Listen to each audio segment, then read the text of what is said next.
A lot of this isn't going to make sense to you, and I'm sorry about that. I'm just going to start at the beginning, with the house.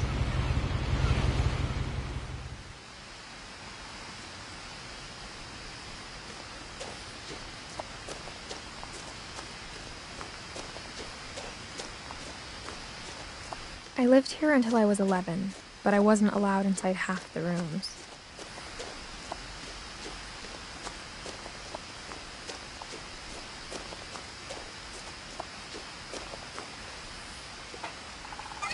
Inside the mailbox were bills from 7 years ago, marked urgent, open immediately.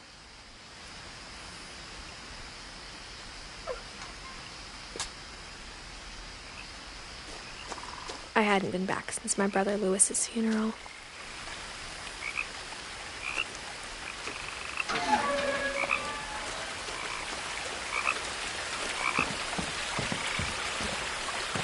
In her will, my mother left me a key, but didn't tell me what it unlocked. Maybe she thought I'd know, or she thought that the mystery would be enough to bring me back.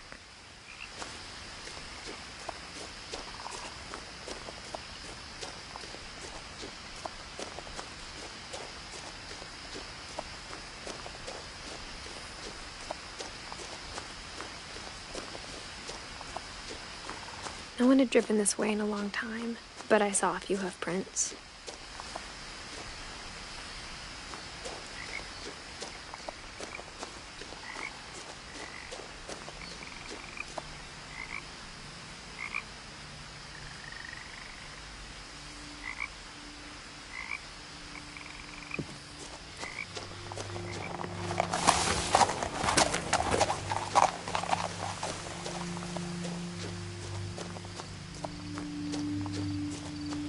The truth is, even after I inherited the house, I never thought I'd come back to it.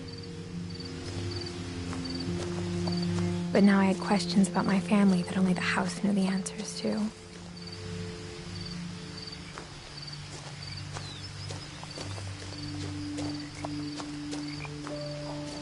The house was exactly like I remembered it, the way I'd been dreaming about it.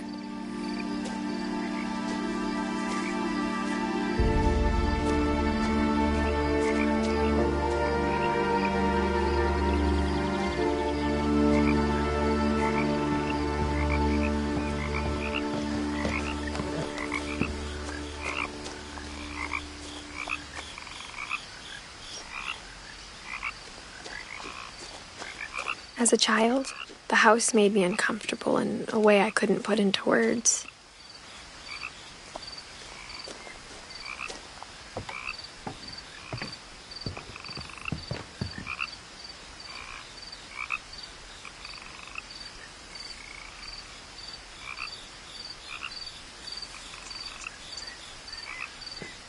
Now, as a 17-year-old, I knew exactly what those words were. I was afraid of the house.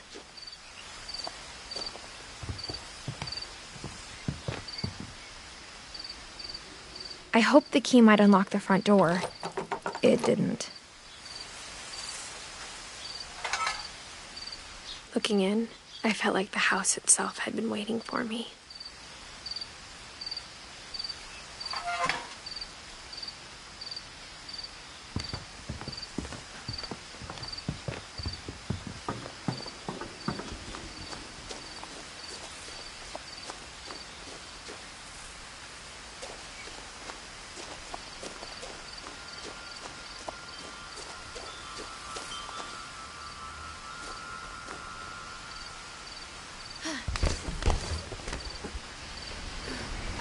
Crawling through the doggy door used to be a lot easier when I was 11.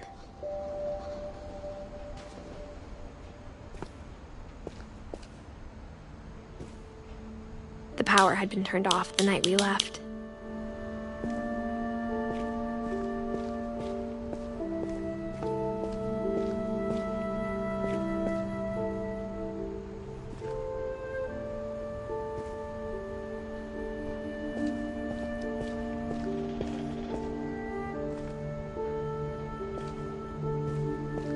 For the first time in years,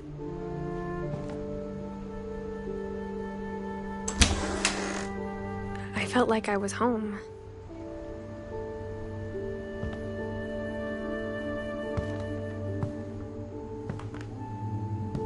But instead of a family, there were just memories of one.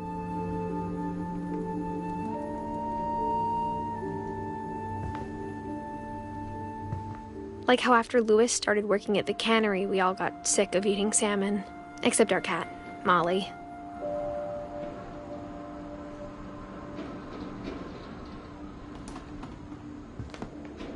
Or how only one restaurant would deliver to our house, so we had Chinese a lot.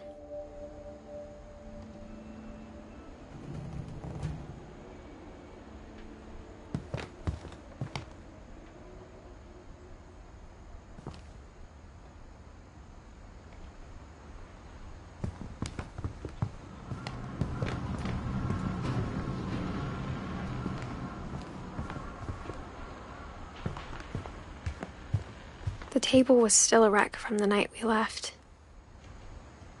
It was like a bomb had gone off, killing everyone but sparing the furniture.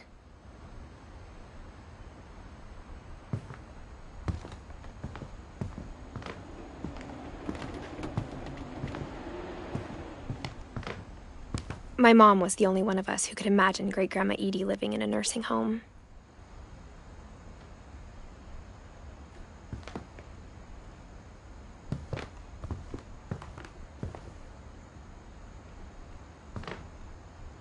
Nothing in the house looked abnormal. There was just too much of it, like a smile with too many teeth.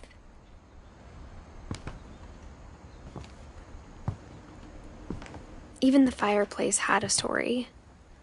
Edie told me the bricks came from the original house, after it sank.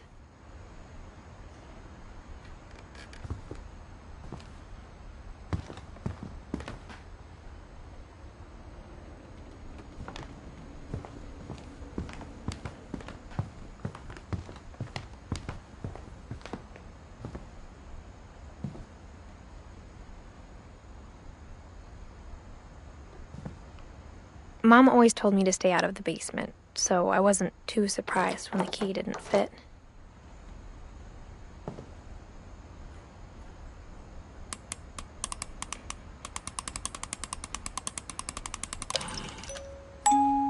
Great-Grandpa Sven built a music box for Barbara, along with the rest of the house.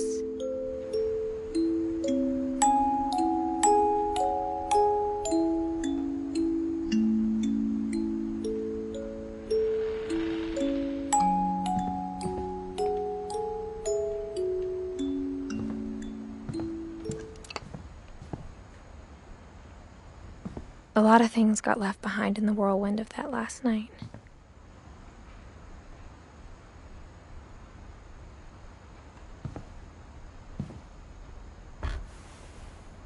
Edie told me once that every Finch who ever lived is buried somewhere in the library.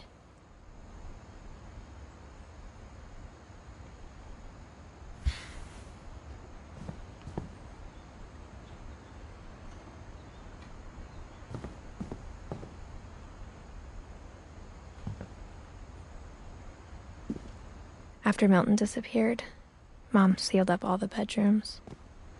Then Edie retaliated and drilled peepholes.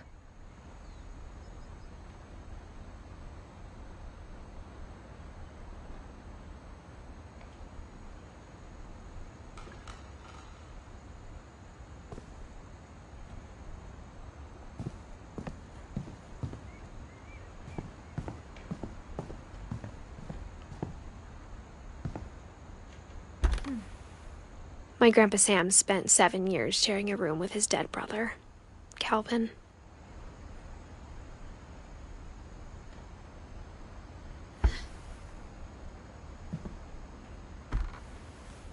As a kid, I just assumed every house had peepholes and sealed rooms you weren't allowed inside of.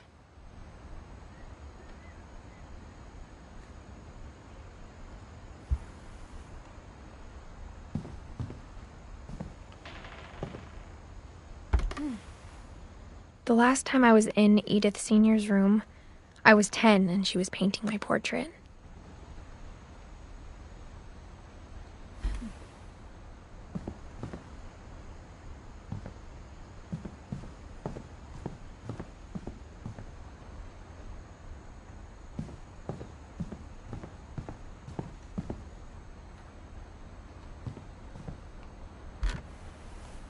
Barbara was a child star for 2 years, until America grew out of it.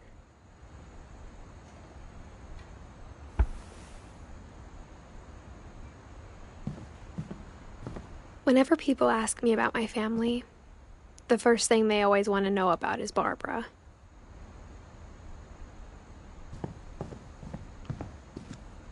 Mom must have locked the third-floor stairs on the night we left.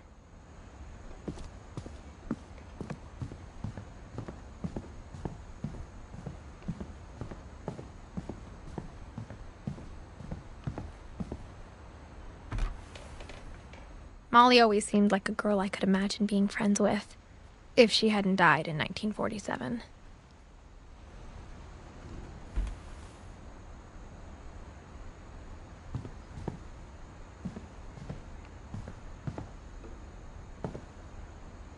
I spent a lot of time playing in Great Uncle Walter's room. I think my mom sometimes regretted not sealing it up.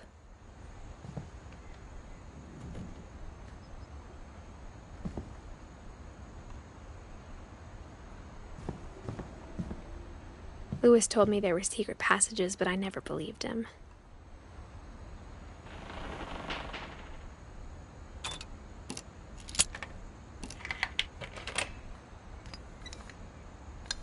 Turns out, my mom was really good at keeping secrets. Now it was time to find out what my mom had been afraid of.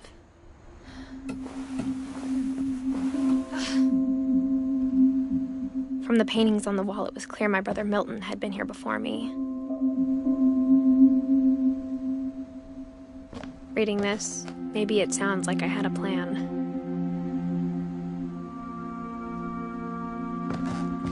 But I had no idea what was behind that door.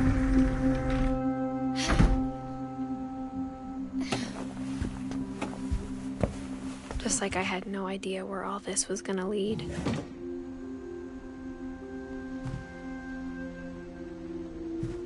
I grew up looking at Molly's room through the peephole. Molly's gerbil had a tiny bedroom with its own even tinier gerbil cage.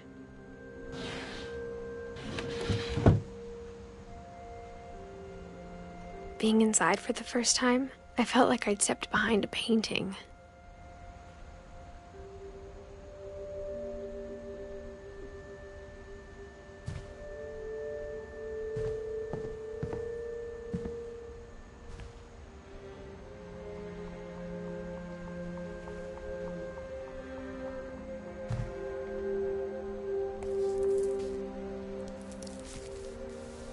December 13th, 1947.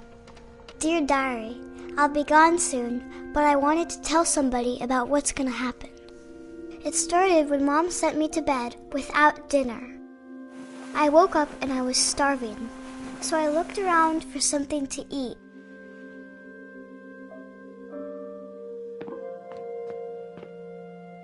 The gerbil food was dry, but I didn't mind it.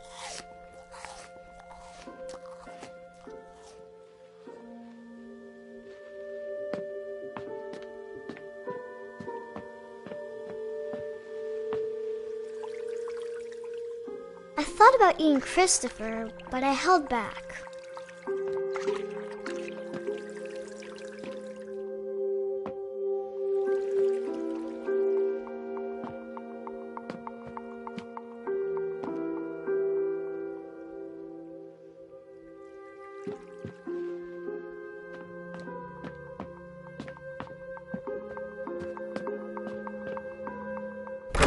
Mom, can I come out now? Sweetheart, it's late. Go to sleep.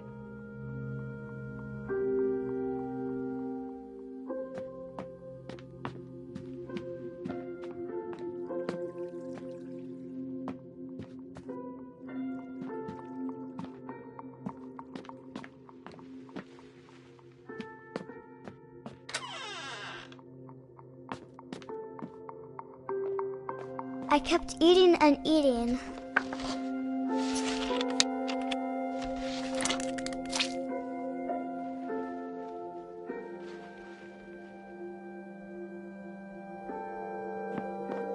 I ate a lot of things that night.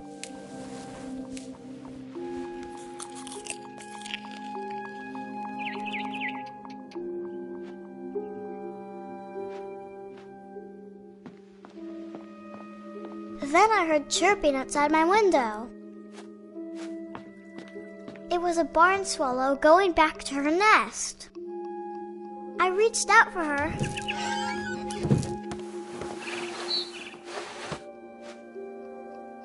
And suddenly, I was a cat.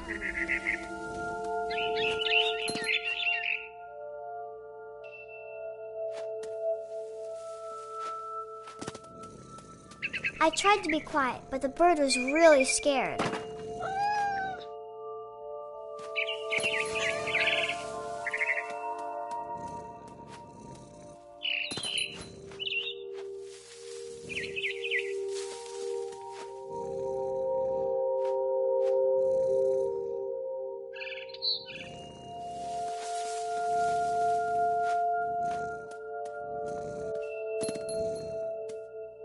Mom and Dad didn't even look at me.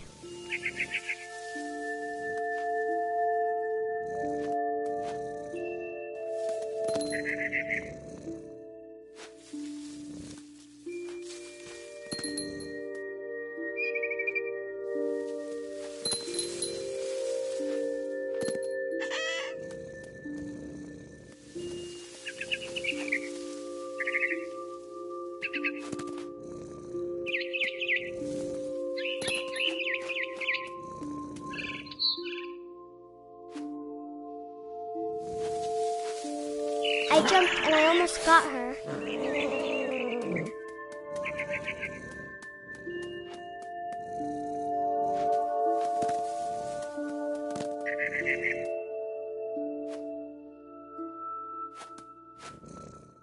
I could tell she was getting really tired. Now I was up in the big tree. I promised Dad I wouldn't climb it anymore. All I cared about was eating that mama bird.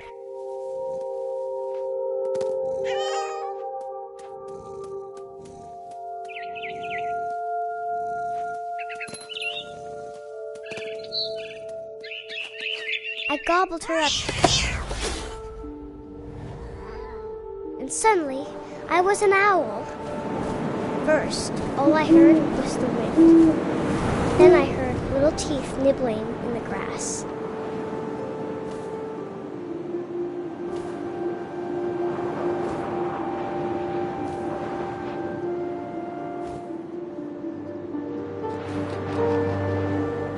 Rabbits.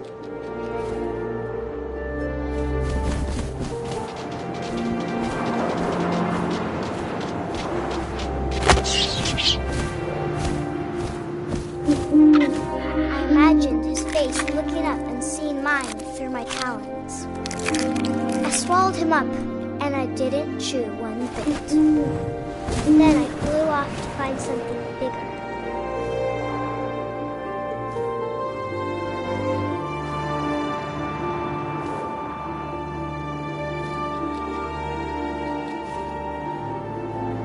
A mama rabbit.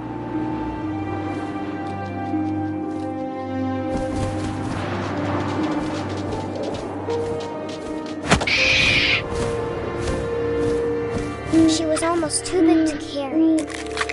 I started choking, but I couldn't stop eating. And suddenly, I was a shark.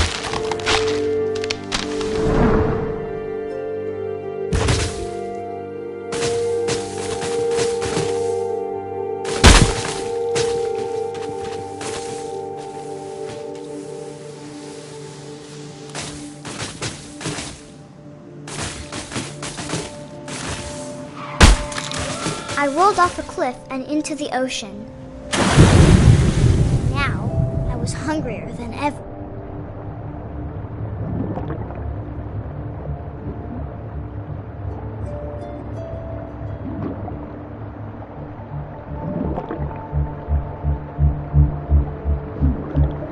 I wanted fat, juicy seals.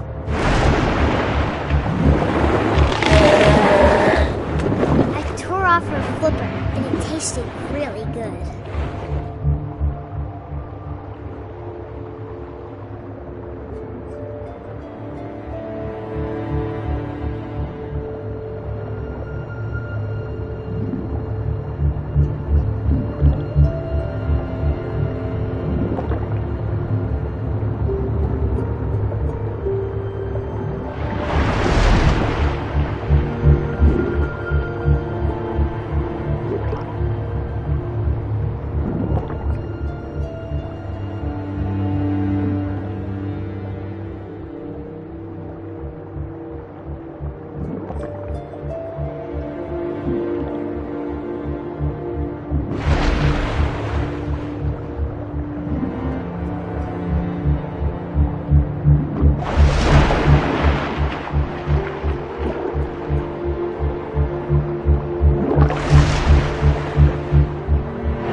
realized everything had changed.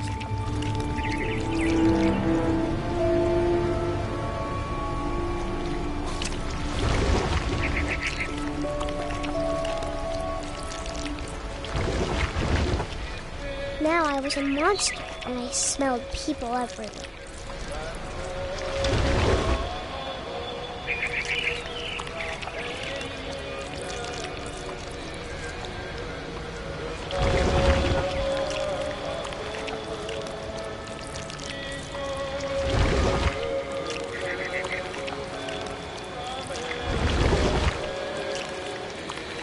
I was big, but I moved real quiet.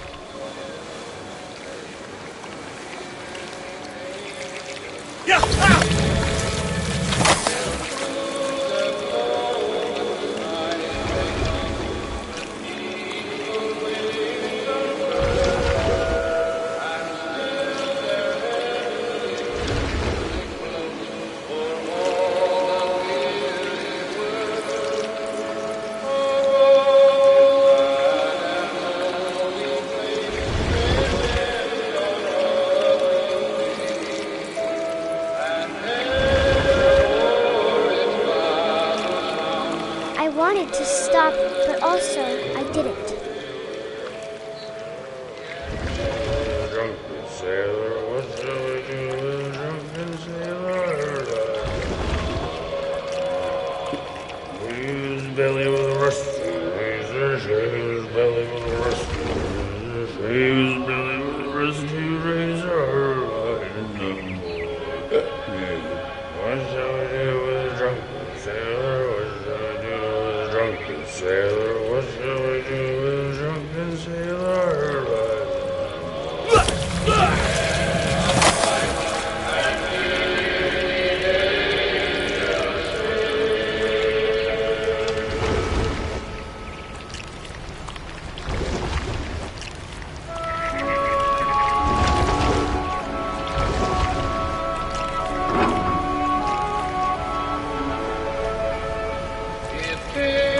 After the last passenger, I was still hungry. And across the water, I smelled something new. Something I had to have, so I swam towards it.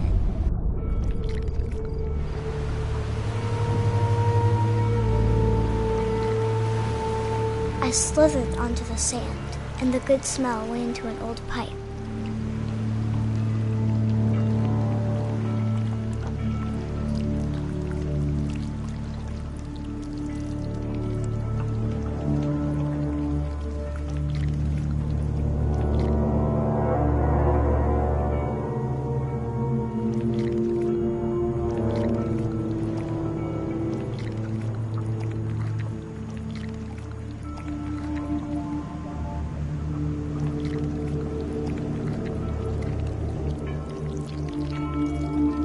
I got closer and closer.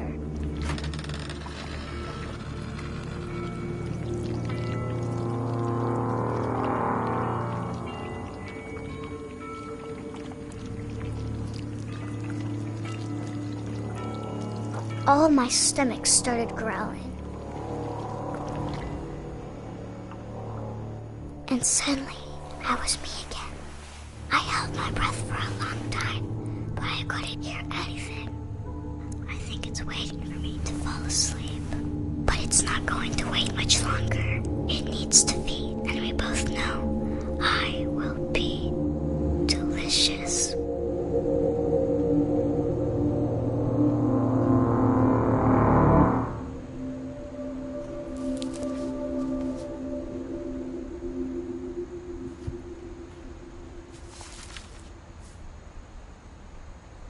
I'm not sure if I believed all of that, but I'm sure Edie would have.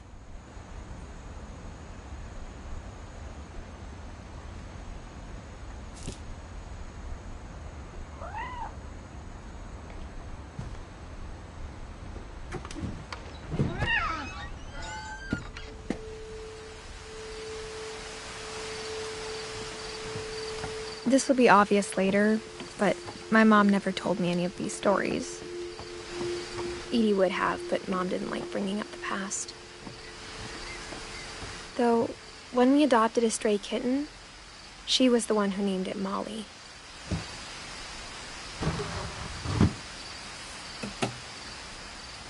I spent a lot of time in Great-Grandma Edie's room.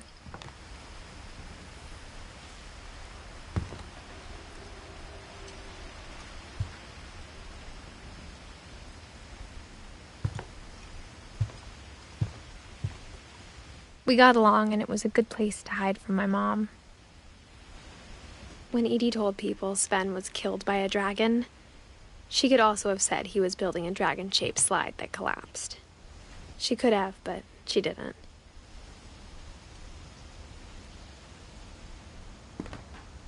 Even in her 90s, sometimes Edie seemed a lot younger than my mother.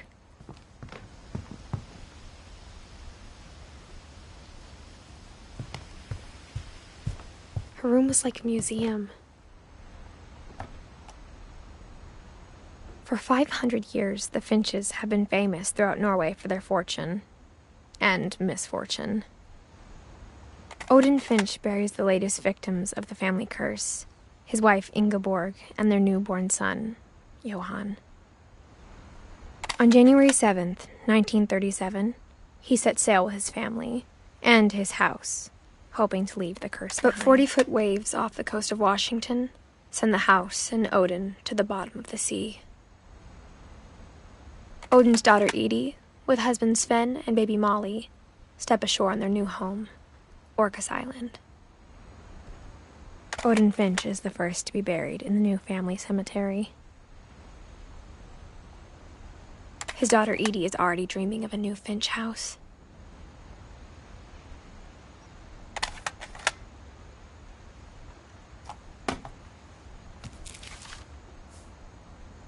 Whatever's wrong with this family, it goes back a long ways.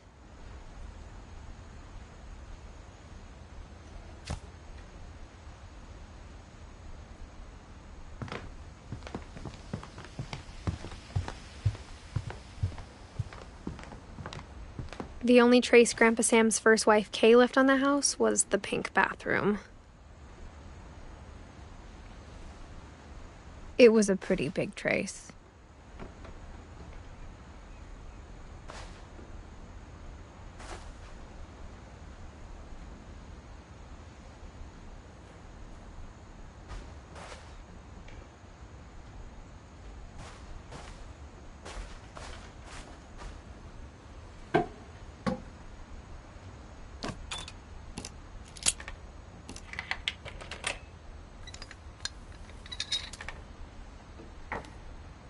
There's a secret in this bathroom.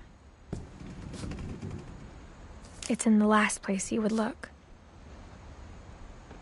It isn't in the cupboard. It's hidden in this book.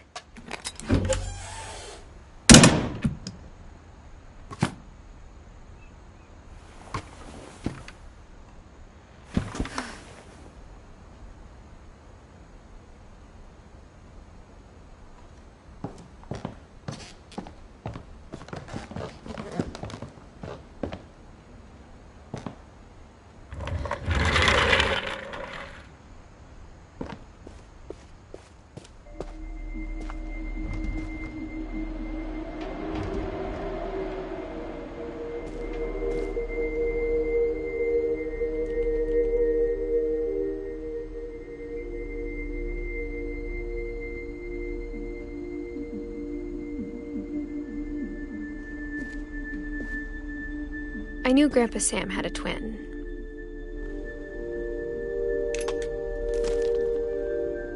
And that he never talked about him.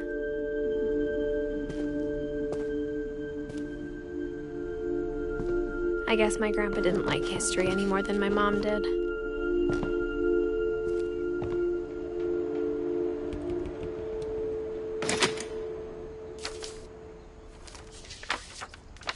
How I Want to Remember My Brother by Sam Finch. The thing I remember is that when he made up his mind, that was it. My brother said he'd die before he ate another mushroom, and he did.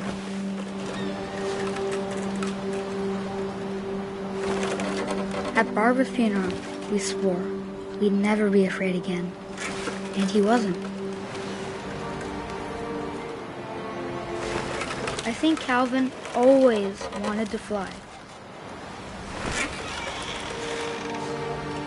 Sam! Calvin! Dinner's ready! Coming! But that day, he finally made up his mind to do it. I told him going around was impossible.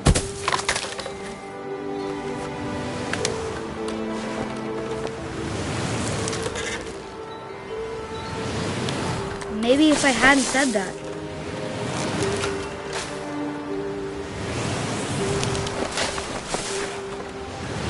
Calvin! I'm not gonna tell you again! Maybe if the wind hadn't picked up.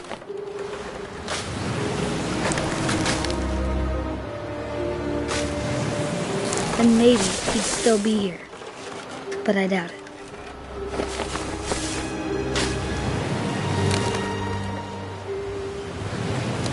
I think he'd already made up his mind.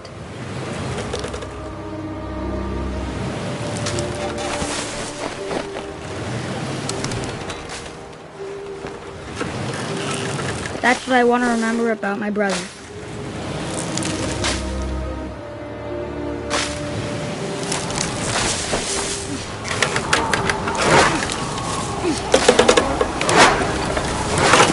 The day he made up his mind to fly. And he did.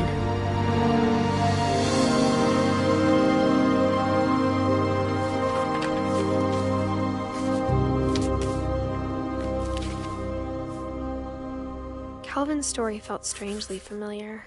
When I was younger, I remember trying to do the exact same thing.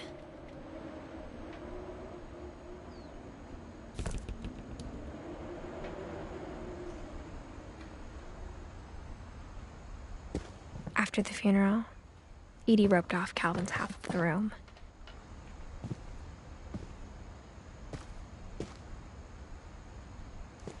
Mom said Grandpa Sam enlisted at 18 and never set foot in the room again.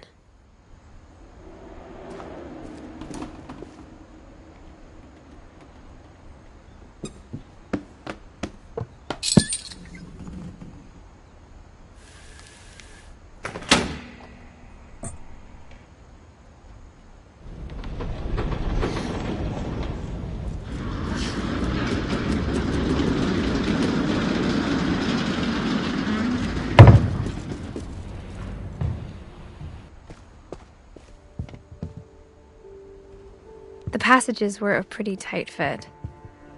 They'd obviously been built for smaller hands and bellies.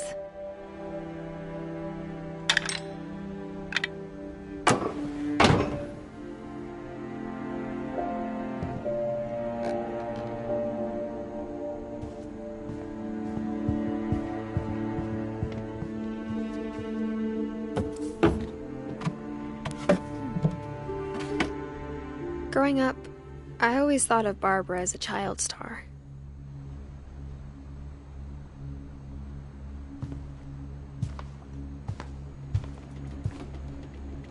I never thought about how hard it must have been for her afterwards.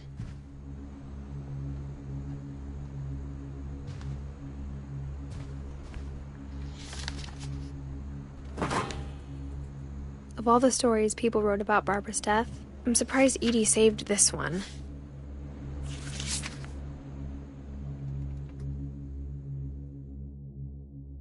Old Jack here with another ghastly tale inspired by America's most unfortunate family. I'm calling it The Surprise Ending of Barbara Finch. As a child star, Barbara was famous for her scream. Now at 16, she was all washed up. A has-been. But in a lucky break, she'd been asked to perform her signature scream at a local convention for monster movie fans. It was just the boost her career needed. Unfortunately, her scream hadn't aged well. Getting better. I think you just need the right motivation. Her biggest fan and current boyfriend, Rick, was about to demonstrate when... Now that was a great scream. It was Barbara's father, Sven. He'd slipped into a table saw and had to be rushed to the emergency room. So Barbara got stuck babysitting her youngest brother, Walter. Her convention comeback was cancelled. Okay, I'm hearing frustration, but I'm not hearing terror. What if I tried... A gang of hoodlums in Halloween masks have been terrorizing Orcas Island tonight. Police are urging residents to... That came from the basement. You're right! Also, I loved your delivery on that. Why is your basement door locked? Because my dad likes making puzzles and secret passages. There's a key hidden in the music box. The secret is to keep winding and winding until finally the key pops out. Thanks, babe. I'll be back in a sec. 20 minutes later, Rick hadn't returned. So Barbara went to look for him, right on cue. She reached for the music box. And as she wound the key, she listened for Rick, but the house was silent.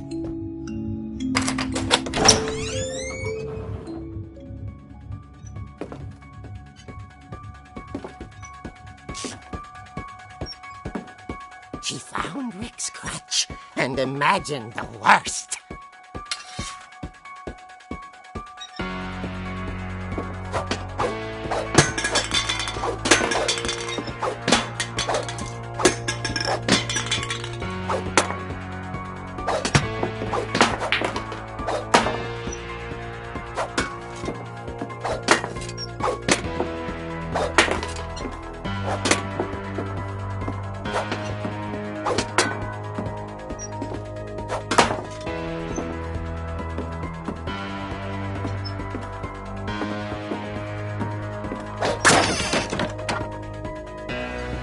The gang's leader is the infamous Hookman killer, Dr. Carl Hamill, who impaled and then ate his family 10 years ago tonight.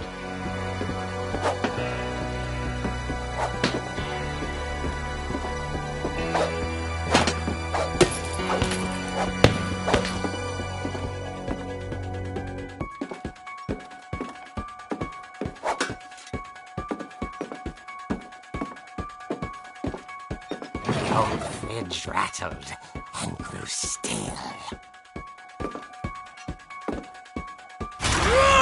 Oh dear!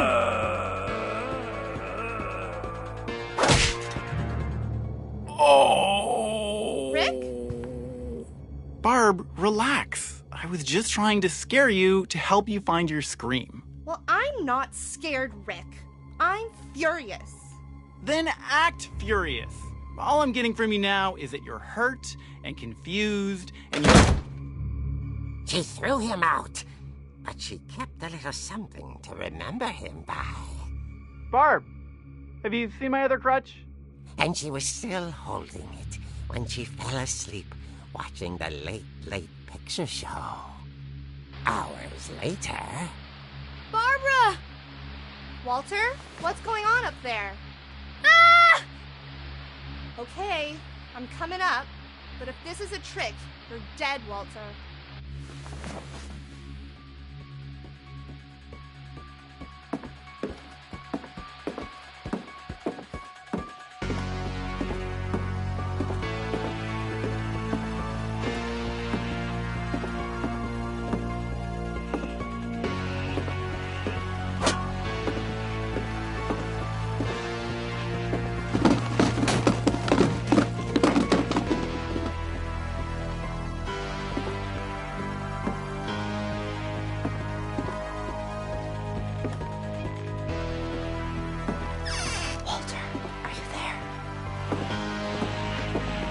Walter vanished, but his bedside radio was still on.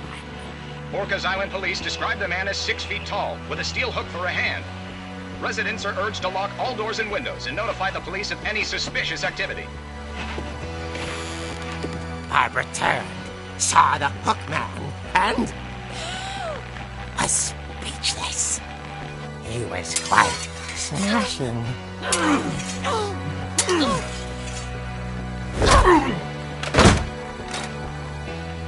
And he was. He couldn't get enough of Barbara. Okay, Barbara, there's gotta be another way out of here.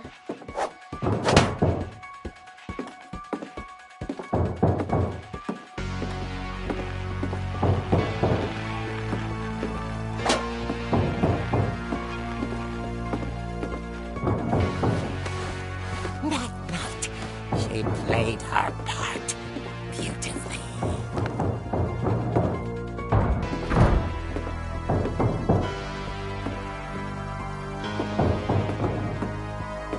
Molly's door hadn't been opened in years. The hinges grow.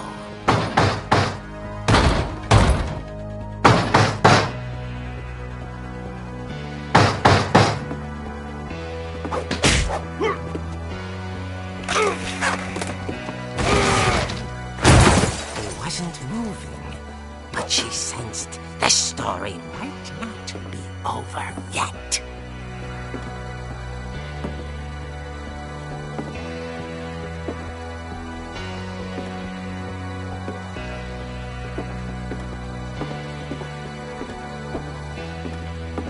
The hookman had vanished.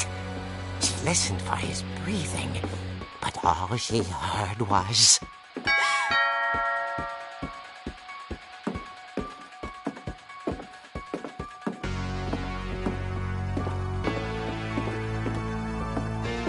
At the door, she heard whispering. It was coming from inside the house.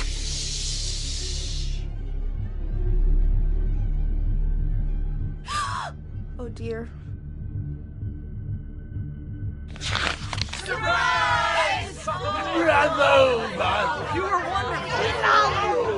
monsters had come to surprise her.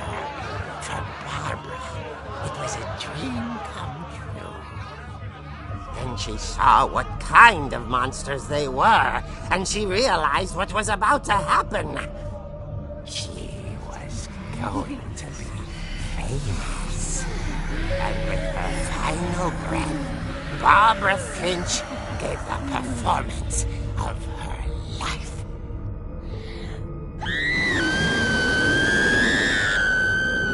I wasn't there myself, but I hear Barbara was magnificent. Poor girl. She had a taste for stardom. But unfortunately, so did her fans. Of course, the police blamed it all on poor Rick, who disappeared the same night. And little Walter?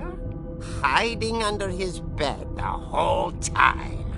He took it all pretty hard, but that's another story. As for Barbara, tucked inside the music box is all they ever found of her. Her ear. Now that's what I call a real eerie tale.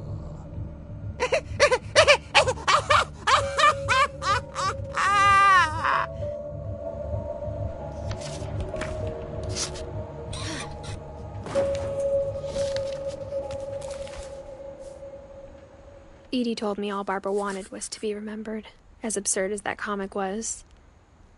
Maybe what Edie saw was a happy ending.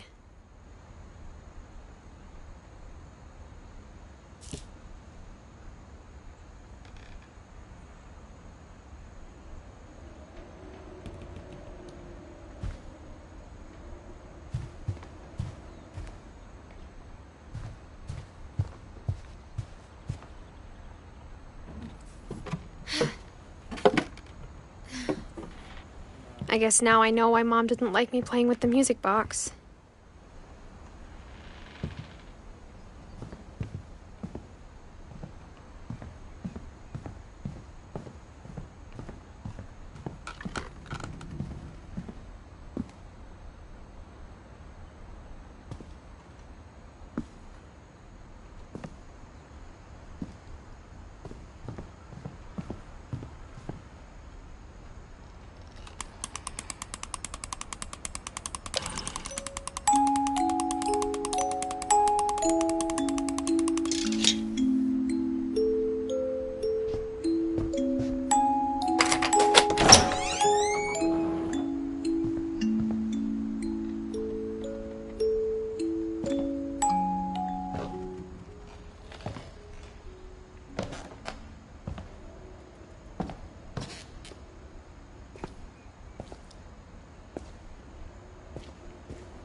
Mom said the basement was off limits, unless I wanted another tetanus shot.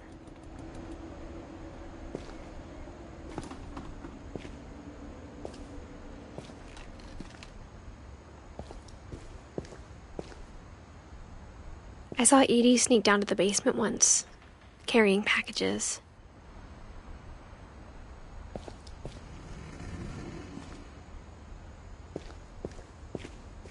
I thought maybe she was hiding presents.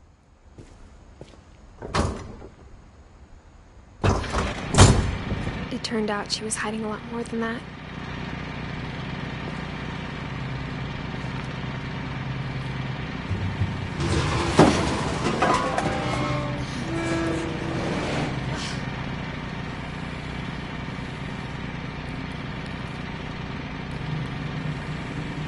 I remember asking Mom once about where Walter had gone.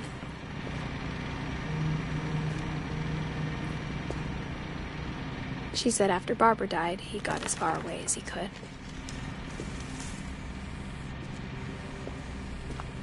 If there's a pattern in all these stories,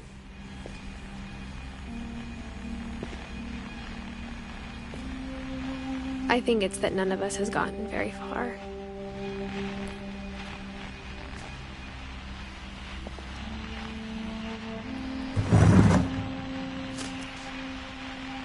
Goodbye, everyone. I can't believe I've been down here for 30 years. On that first day, after the shaking started, I didn't think I'd survive a week.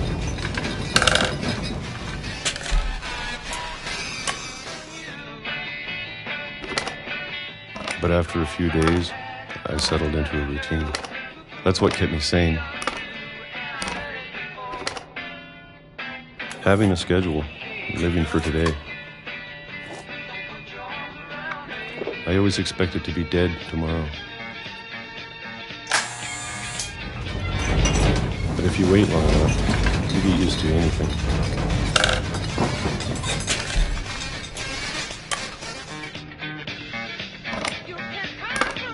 Even a monster on the other side of the door starts to feel normal.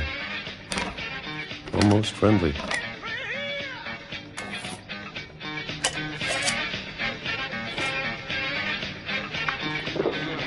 And then one day, everything just stopped. Whatever that thing was, it was gone. Maybe it got tired of waiting. Or maybe I just got tired of being afraid.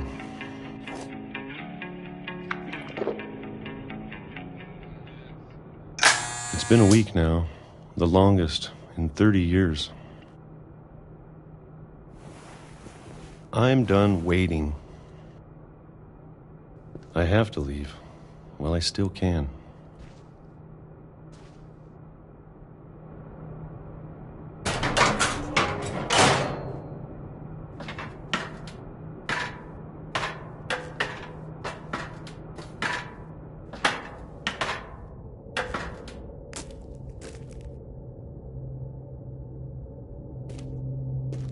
I know it's out there, somewhere. Whatever killed Barbara and Molly and Calvin. Maybe this is all a mistake. But I need to stop living the same day. Even if it kills me.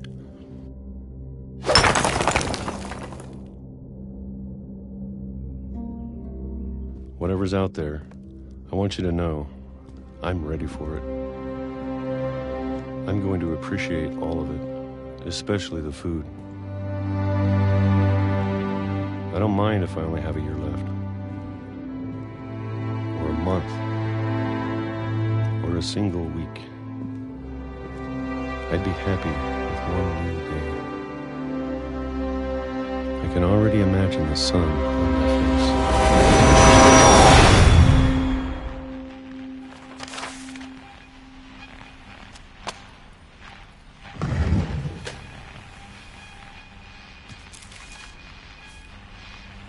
Walter died when I was 6. I can't believe my mom never told me he was down here.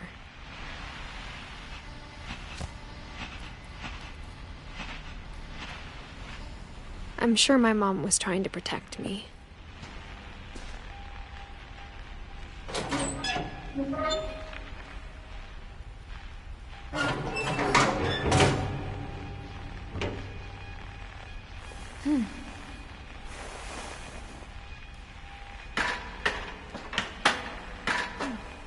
Maybe she was afraid I'd end up like Walter. But if she never told me about an uncle under the house, I can only imagine what else she was hiding.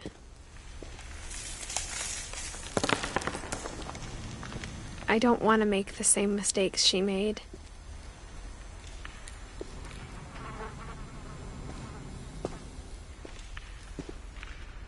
Trying to bury something that's still alive.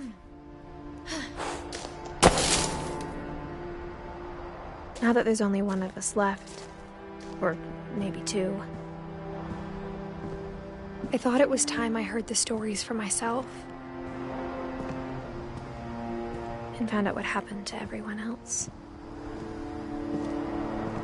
But now I'm worried the stories themselves might be the problem. Maybe we believed so much in a family curse, we made it real.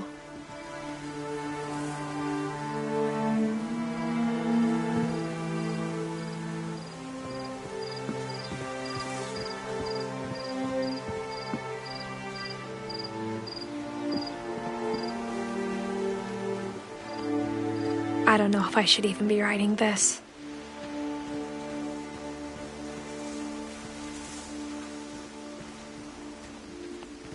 Maybe it'd be better if all this just died with me.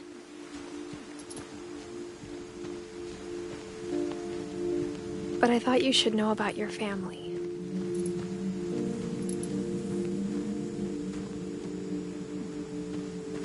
And the history you're a part of.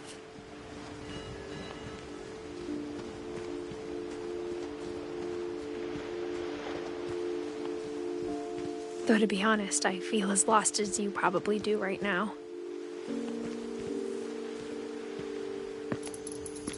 I think the people in these stories believed them, for what that's worth.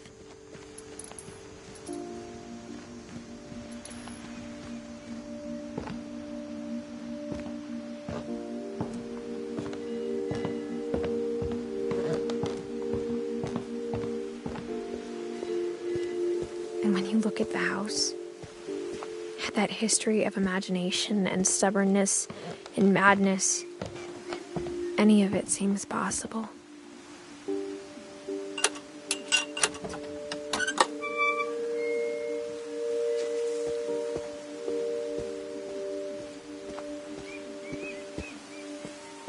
I think we've been surrounded by death for so long, we've just gotten used to it.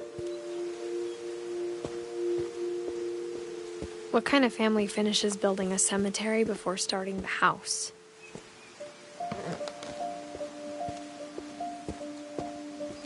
It's embarrassing for me to admit this, but the pet cemetery made me more uncomfortable than the human one. 3 of the gerbils were mine, and 2 had been my fault.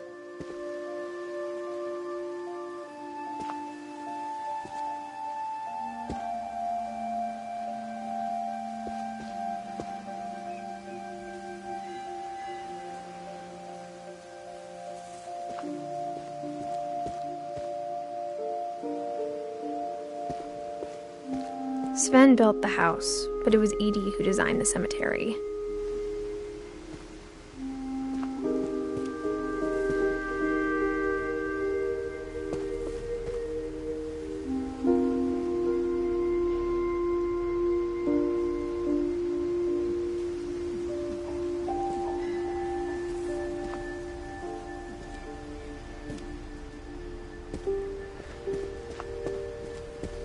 I'm sure Odin's monument had been Edie's idea. My mom was always trying to move on, but for Edie, the past never went away.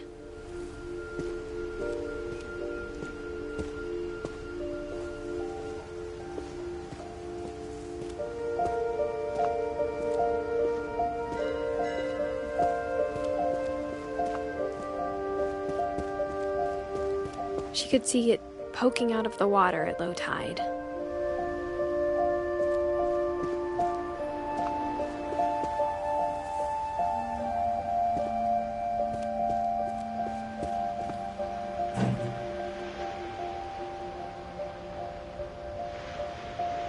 Edie said she dreamed about the old house every night.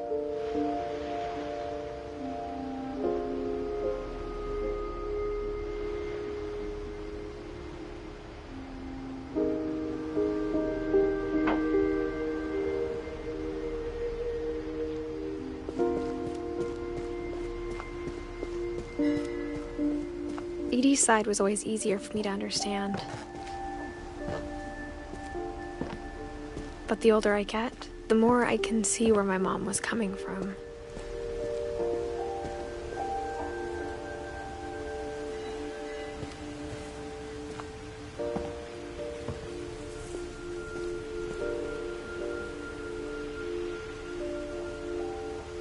She lost 2 of her brothers, just like I did.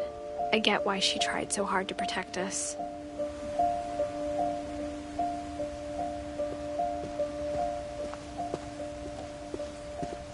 There's so many things I wish I could ask my mom now. Part of me thinks this is what she wanted all along. For me to come back someday and find everything out for myself.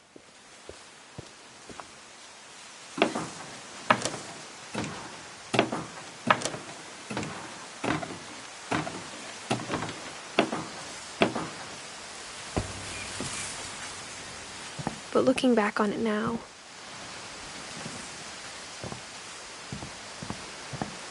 if she told me there was going to be so much climbing, I never would have come when I was 22 weeks pregnant.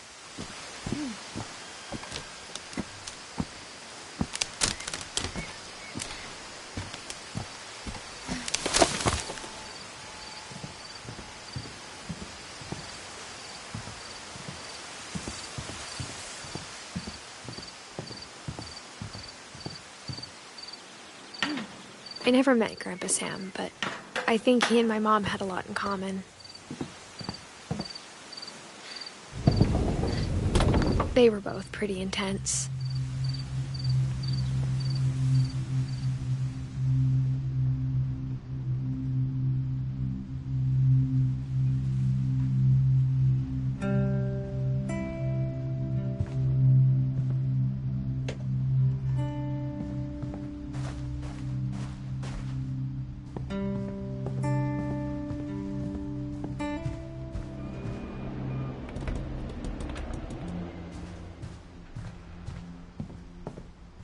Instead of hiding from death, Sam seemed to go out of his way to meet it.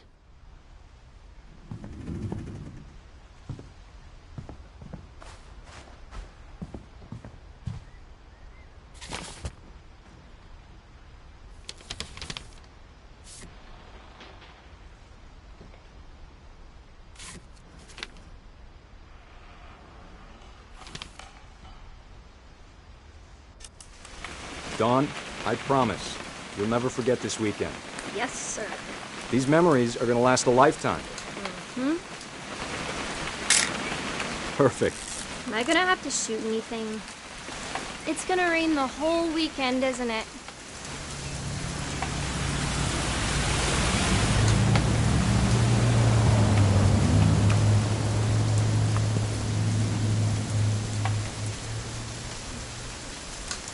I will never forget this weekend, Dad.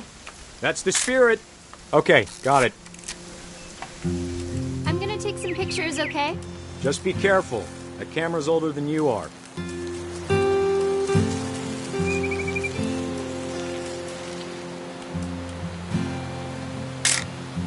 Aw.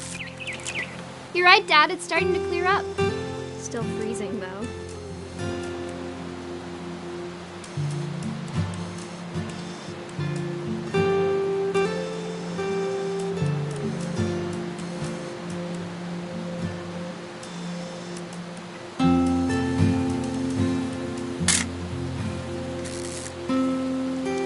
Definitely should not have drunk all that coffee.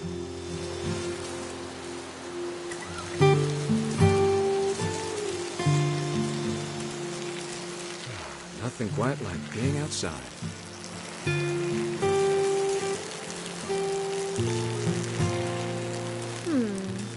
Hold still while I take a picture of you. Hey! That's a keeper.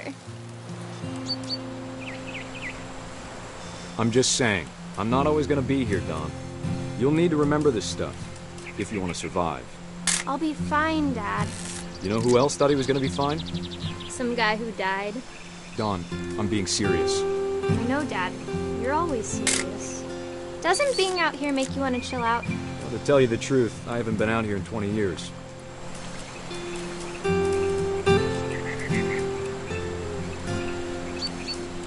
Dad!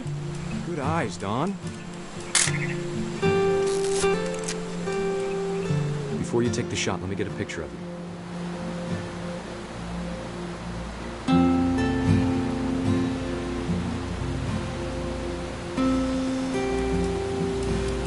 Dad, I... Just breathe. Let me get behind you.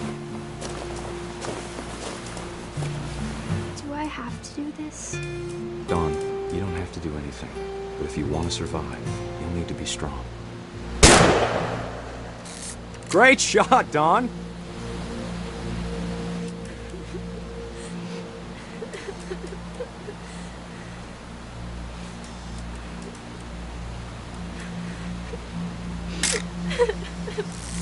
I'm proud of you, Don.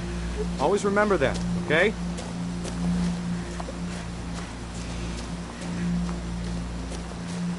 Dad, it's twitching. I think That's it's totally normal, Don. Just focus on the camera. Try not to think about— Dad!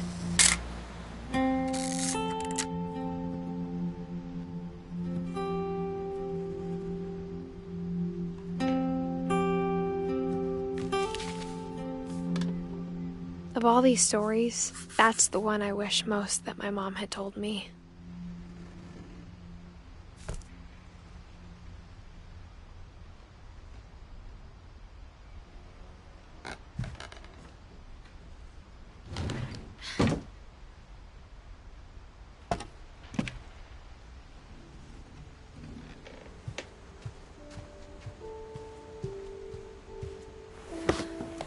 After Sam died, my mom and Edie got really close. They'd both lost a lot.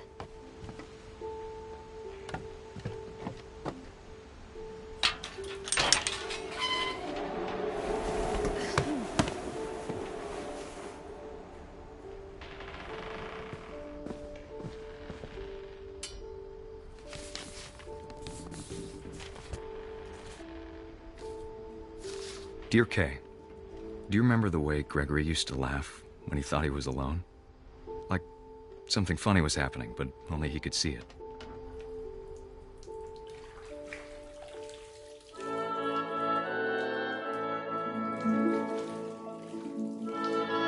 I think he saw things the rest of us don't.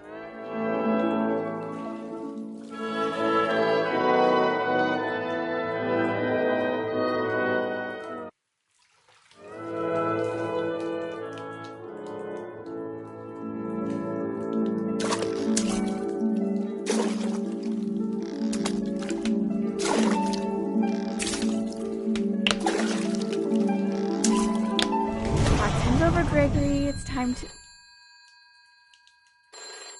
Hold on, sweetie. Hello? Sam, I told you I don't want to talk right now. I wonder what he saw.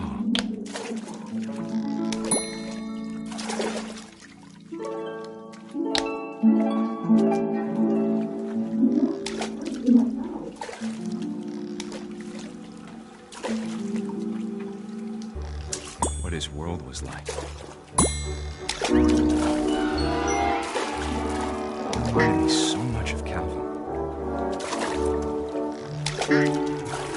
Lost in his imagination.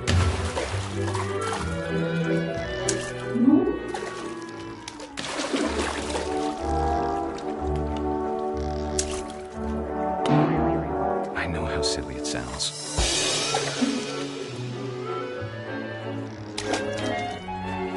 But I worried about a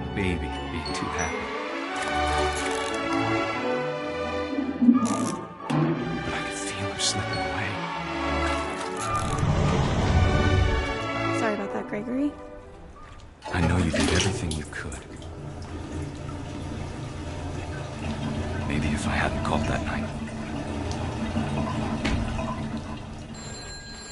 Damn it. I wish he could have told us about the world he saw.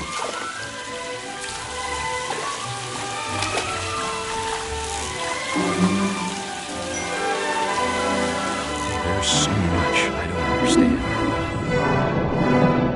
about Gregory, about everything.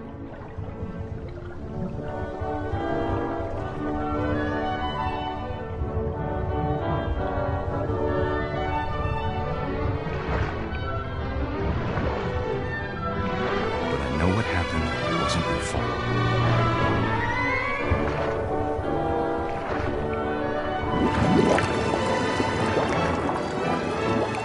I'm sure he's happy. And he'd want you to be happy too. Good luck, Kay. Love, Sam.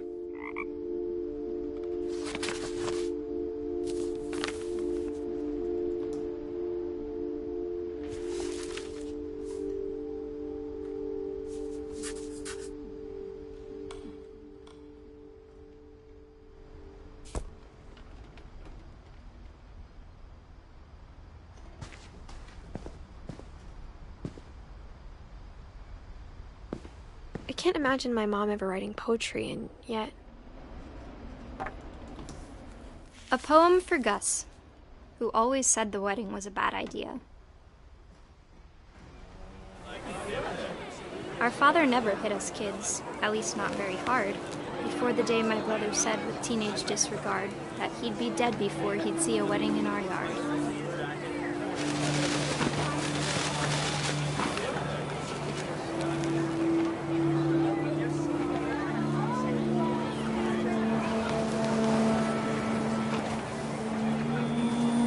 My father made him come, of course, but Gus stood far apart, just flew his kite and bottled up the storm inside his heart.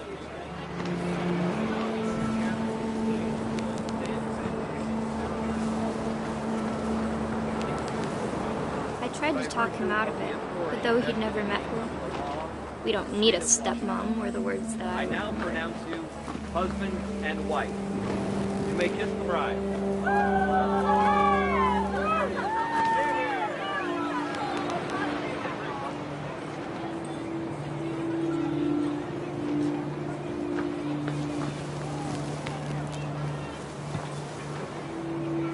When the time for photos came, Dad ordered him to Come here. But Gus declined, and as a sign held up his middle finger.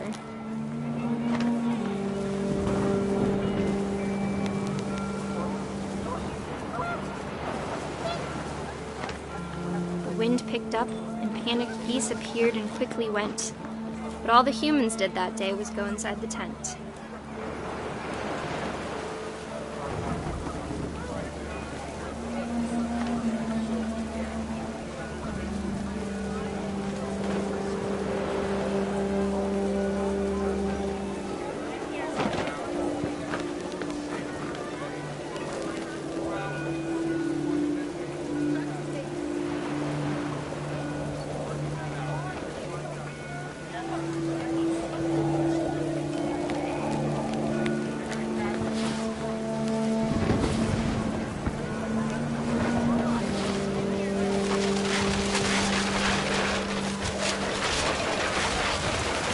Rain came down in buckets then, but no one seemed afraid that nature might destroy the tent our dad had crudely made.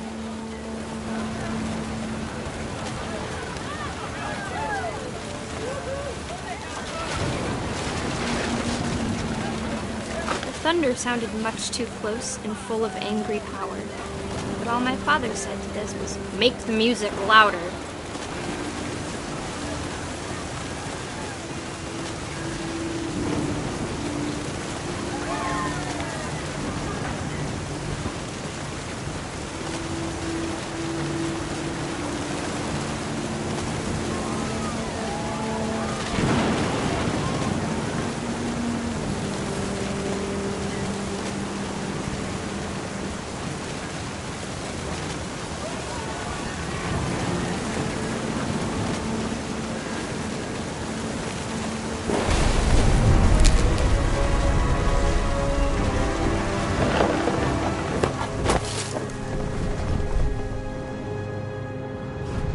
wish that I could truly say I thought about you on that day.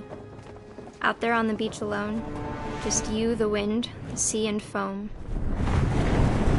But I didn't, until we found you.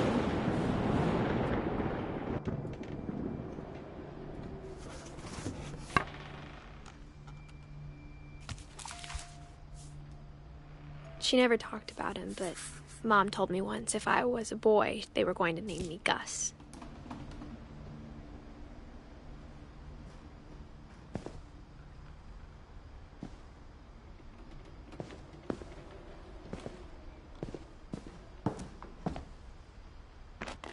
My mom moved up to the loft after her brothers died. At the time, it was as far away as she could get.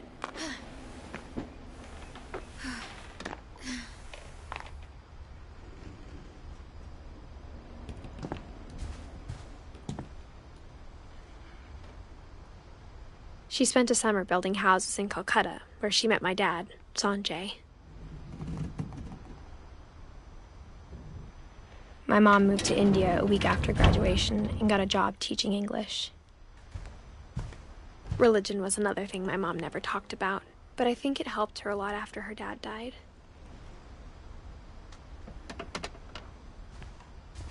Louis was born a year later.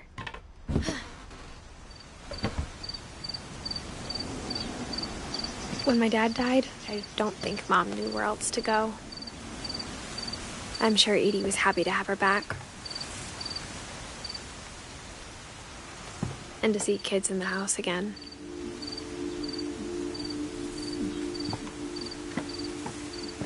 The house had to get a little bigger, but Edie was used to that. And for a while, things were good. Almost normal. But it didn't last.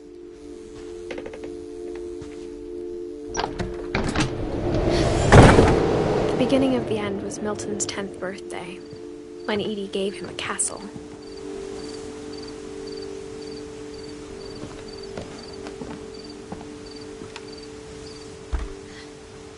After Milton disappeared, the only thing he left behind was a room full of paintings.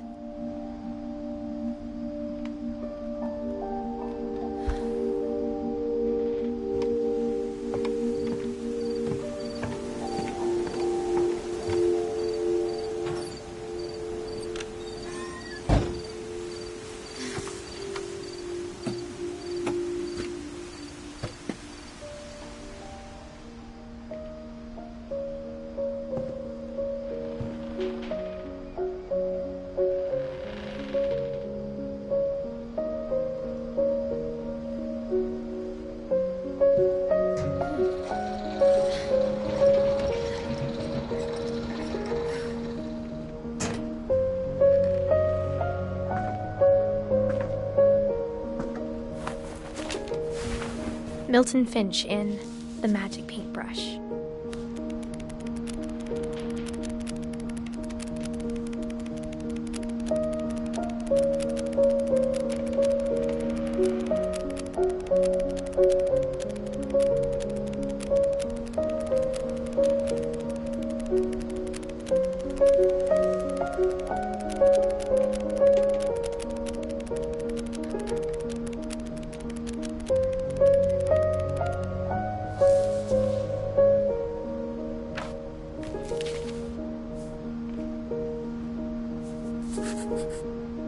I was 4 when Milton disappeared.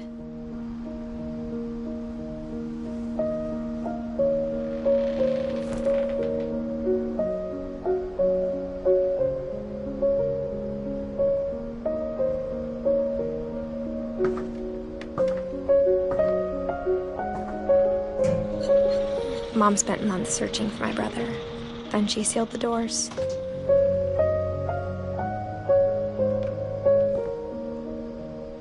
Whatever Milton had found in the house, Mom didn't want it getting out.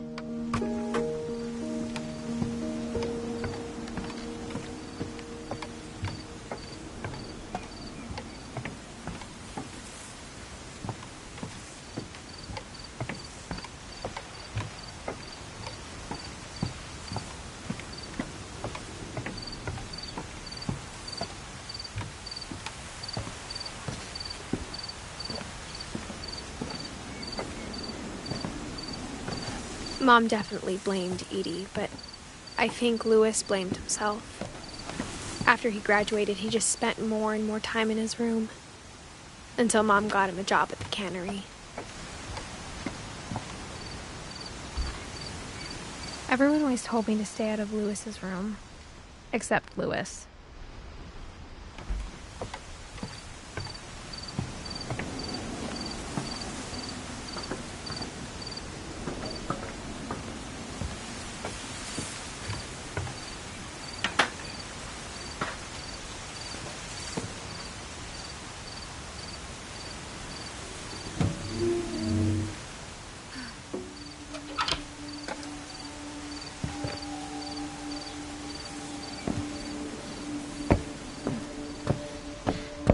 Louis's room smelled very, very familiar.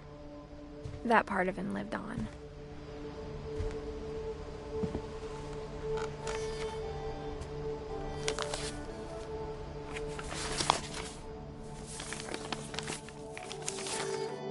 Dear Mrs. Finch, as Louis's psychiatrist, I can understand your desire for an explanation.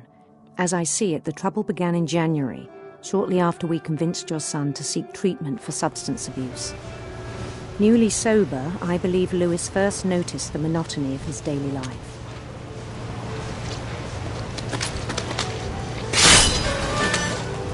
He kept working at the cannery, but he withdrew part of himself. In our sessions, I saw the same behavior. His mind began to wander. I asked him to describe it. He said he started small.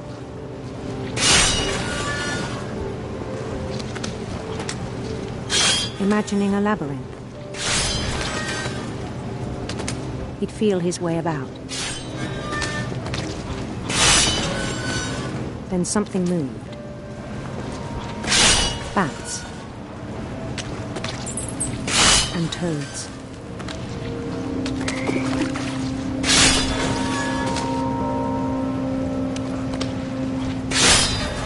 And things that have not names. He knew it was all in his head. But he took it very seriously.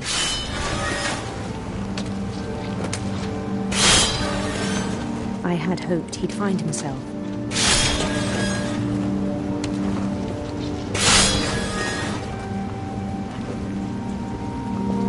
But he found something more.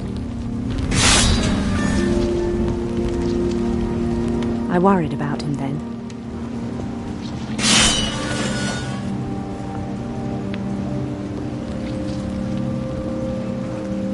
Daydreaming at the cannery, I spoke with his boss. But he said Louis had become a model employee.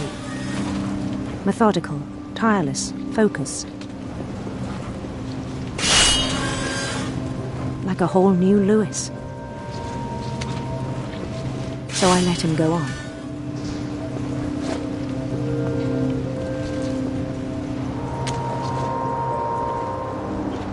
I even encouraged him. It seemed very promising at first. He told me he'd made a new friend.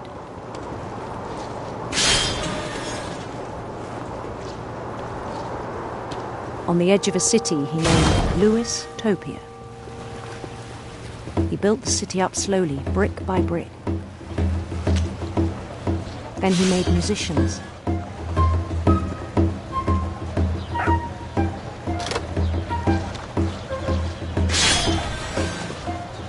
And songs for them to play. He talked about starting a band. And he was always humming something. Every day his imagination grew stronger.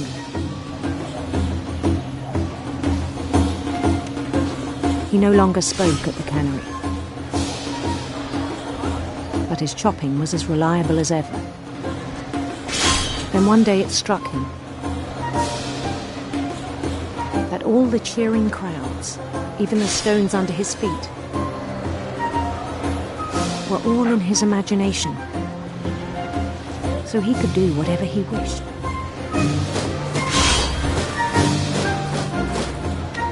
He held an election for mayor,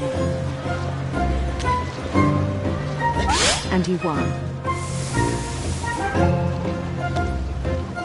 They begged him to stay, but his mind was already wandering. It became a game for him.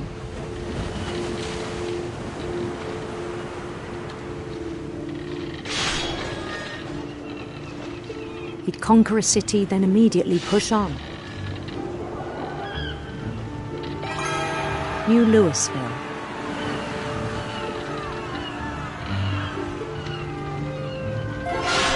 St. Louis. He started drifting away from our reality.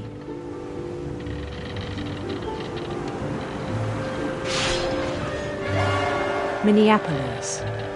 Until one day he forgot to go home from the cannery. Even as his mother pleaded with him, part of Louis kept sailing on.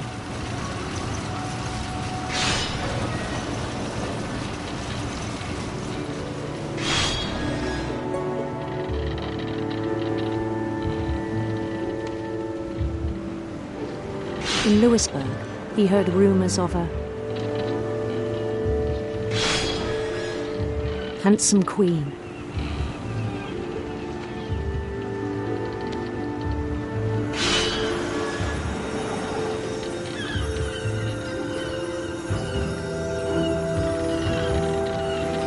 The queen was on her own quest for radiant rainbows.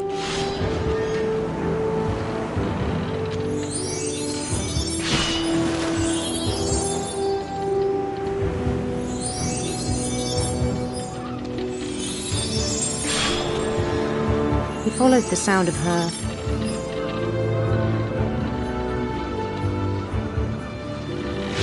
silver harp.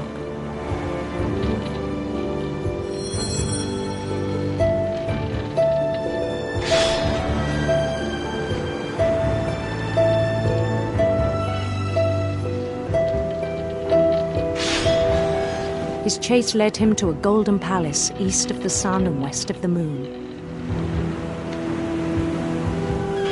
Even then, his logic remained sound.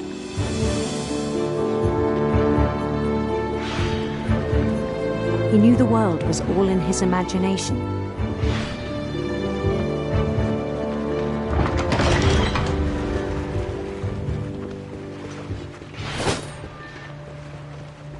But he was so proud of having created it.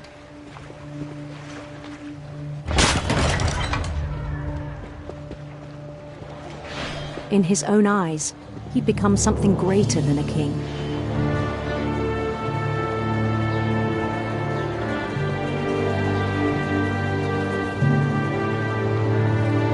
For someone who'd never known success in the real world, I think it was overwhelming. And then it struck him that the real Louis was not the one chopping salmon, but the one climbing the steps of a golden palace.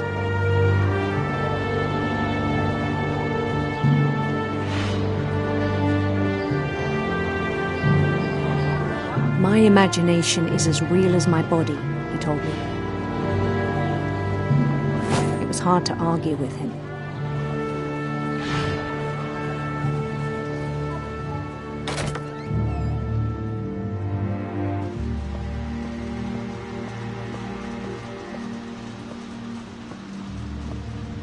He began to forget the world we know.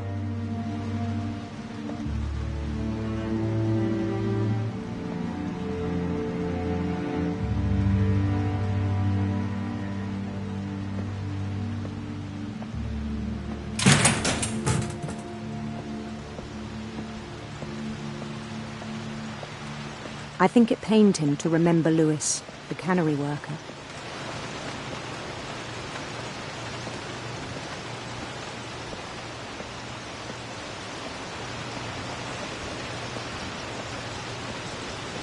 he began to despise the man with a royal contempt.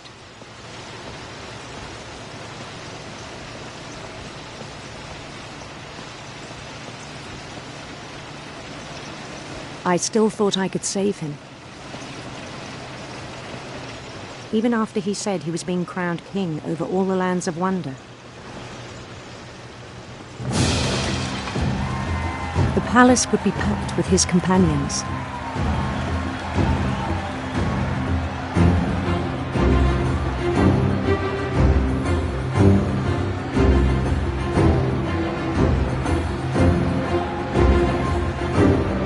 Including the wise Calico who'd insisted on advising him.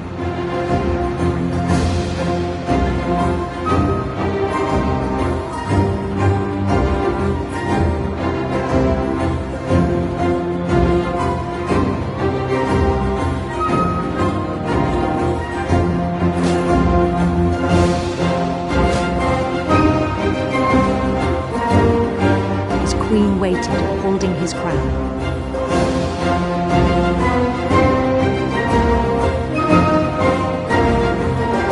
There was only one thing left to do.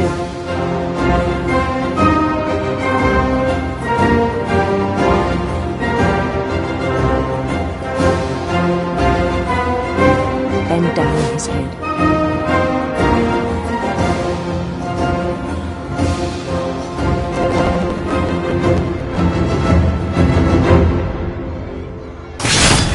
And the rest I think you know.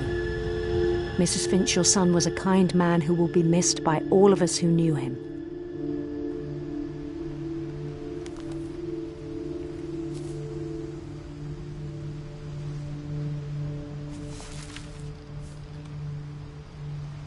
My brother was really cool. I wish you could have met him.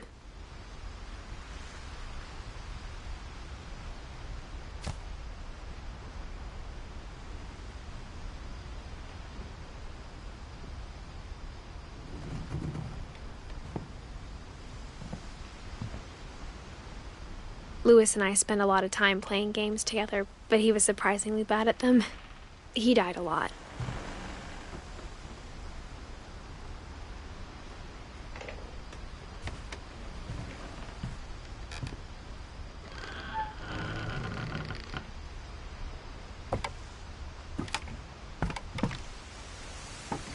On the way back from Louis's funeral, my mom told me to start packing. She waited until the day before we left to tell Edie. I'm not sure if she wanted to make it easier or harder.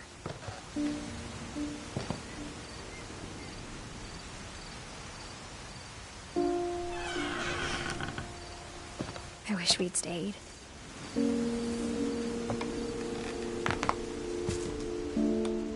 But I understand why we left.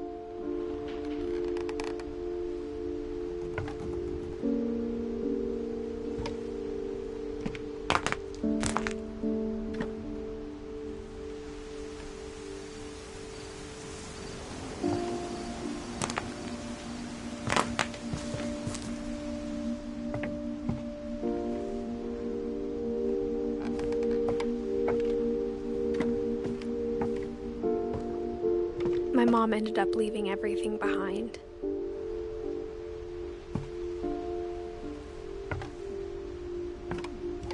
What happened that night had been coming for a long time.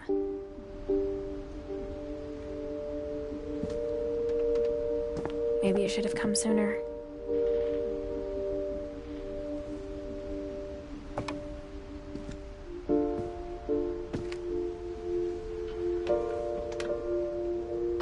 But it had to end one way or another. All that's left now is to tell you about that last night.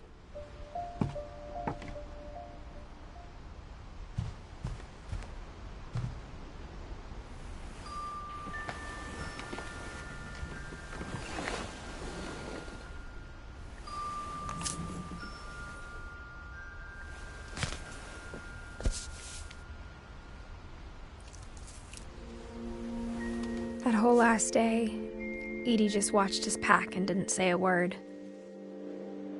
Until supper, when she raised her glass and said, "To our final night together, and all our final nights apart.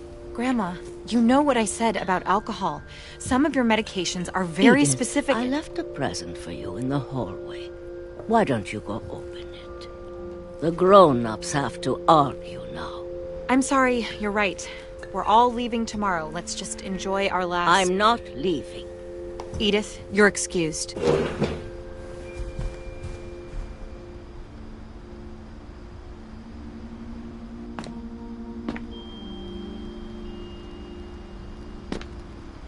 The power had been shut off that morning, but Edie always had plenty of candles. When my mom sealed the library, I don't think she knew about the other entrance. Or that Edie had a key to it.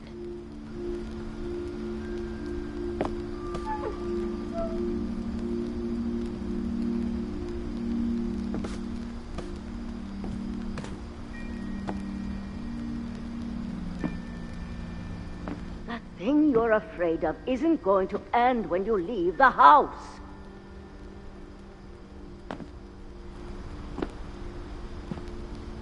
Edith has a right to know these stories. My children are dead because of your stories. I think it's best if Edith and I leave tonight. We'll have the nursing home send a van for you in the morning, okay?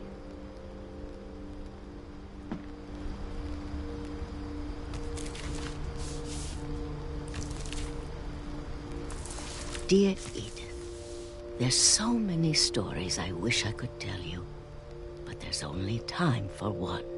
This is about what happened on the night you were born. That night, the tide went way, way out. It was the first and last time I ever saw the old house aground. There'd been an earthquake out in the middle of the ocean. They called it the lowest tide in 1,000 years. God, it smelled awful. You know, I've seen that house every day of my life.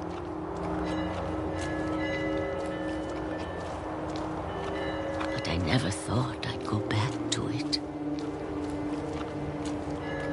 When the fog rolled in, I lost my way.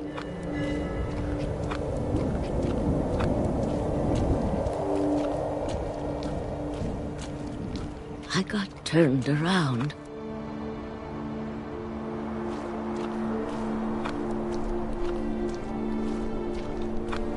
I started seeing things.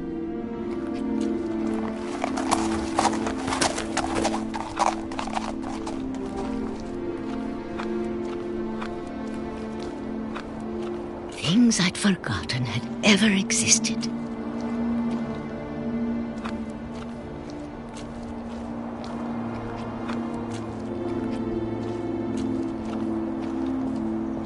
When I saw them, they felt like old friends.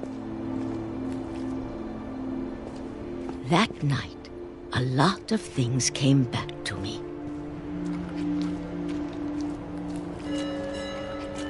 Or maybe I came back to them.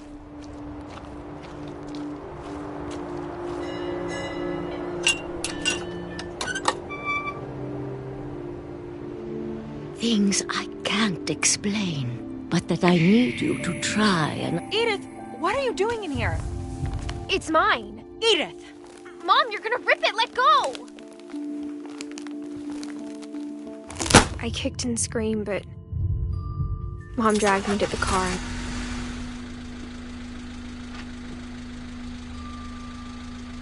I never saw Great-Grandma Edie again. The next morning, the van came to pick her up, but she was already gone. After that, we moved around a lot.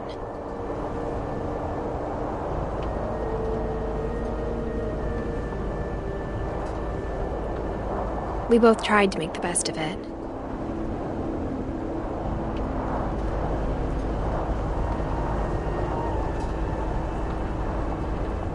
A few years went by.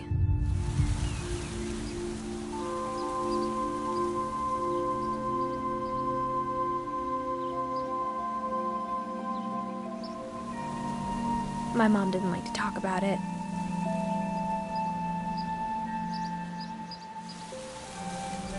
But she started getting sick a lot. The rest happened pretty quickly.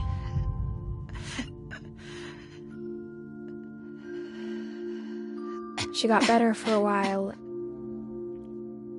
and then she didn't.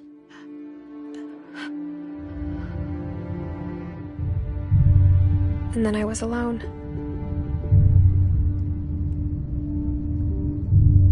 The last Finch left alive.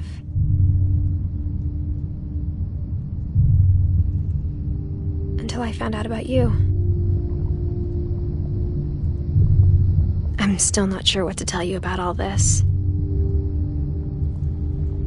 If we lived forever, maybe we'd have time to understand things. But as it is, I think the best we can do is try to open our eyes. And appreciate how strange and brief all of this is. This journal was supposed to be for you. But now I hope you'll never see it. I just want to meet you and tell you all these stories myself. But I guess if you're reading this now, things didn't work out that way.